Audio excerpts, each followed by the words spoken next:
আসছি, আইসা দিছে আচার, বুঝলেন?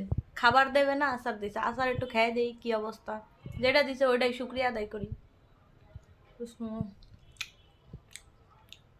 সম্ভবত আমলকি, আমলকি।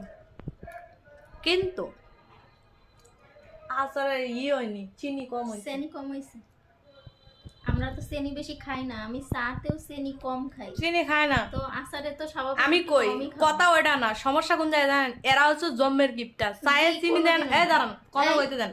চায়ে চিনি কেউ চায়ে চিনি দেয় না, চায়ে চিনি কম খাক, ঠিক আছে। আমলকির আচারে জীবনে চিনি কম ছাড়া খাওয়া যাবে? চিনি কম দিলে খাওয়া যাবে? এটা যে কোষ্টা, এটা চিনি কম দিলে খাওয়া যাবে? কোষ্টা কোষ্টা লাগতেছে, কইছি কই কি আমরা চিনি কম খাই, আমরা চিনি কম। এই কিপটার দ্বারে থা মানে আমরা না খেয়ে থাকলে আপনার কবে যে টিপটিমি না করলে কিছু করা যাবে না।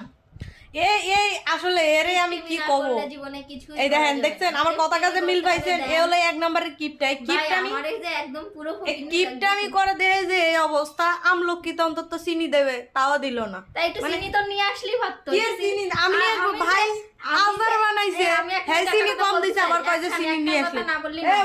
আমি আজ পর্যন্ত এক মাস ধরে তার ঘরে যাই আমি চা খাওয়ার জন্য চিনিই পাই না।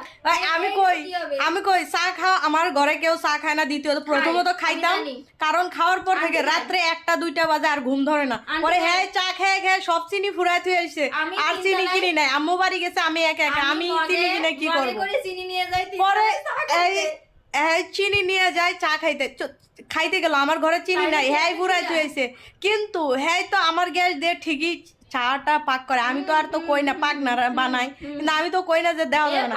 কিন্তু দাঁড়ান, ফাও কথা এ কোনো ফানি গরম করে নিয়ে যায় না। এ হলো কিপটা নাম্বার 1। এই আমলকিতে পর্যন্ত হচ্ছে কোষ্টা হয়ে রয়েছে, চিনি দেয় নাই।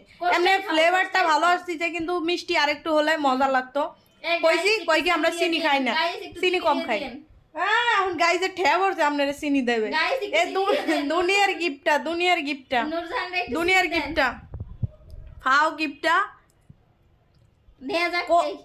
কষ্টা রে ভাই, ঘ্রাণটা কিন্তু অনেক সুন্দর, কিন্তু কষ্টা লাগতেছে। আর একটু চিনি দিলে এটা ঠিক হয়ে যেত। ওটাই পারফেক্ট। কইছে আপনার দুনিয়ার গিফটটা।